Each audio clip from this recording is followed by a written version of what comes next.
Hey guys, I want to take you to a passage of scripture and I want to bring you a little bit of encouragement today. If you're in one of those seasons of thinking that you want to be used, how long is it going to take? You're in one of those periods of waiting. I want to encourage you with a passage of scripture that you might not think in those terms. And it is in Deuteronomy, and it's chapter 34, right at the end, and it's verses 10 through 12, and it says this: "There has never been another prophet in Israel like Moses, whom the Lord knew face to face. The Lord sent him to perform all the miraculous signs and wonders in the land of Egypt against Pharaoh and all his servants and his entire land with mighty power. Moses performed terrifying acts in the sight of all Israel."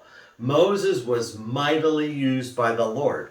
And sometimes we have a habit, we can look at the biblical account of a character and think that how God would use them, and he did, and we think about the wonderful things that they were able to do through the Lord, and they were. But sometimes we can lose sight of the timeline.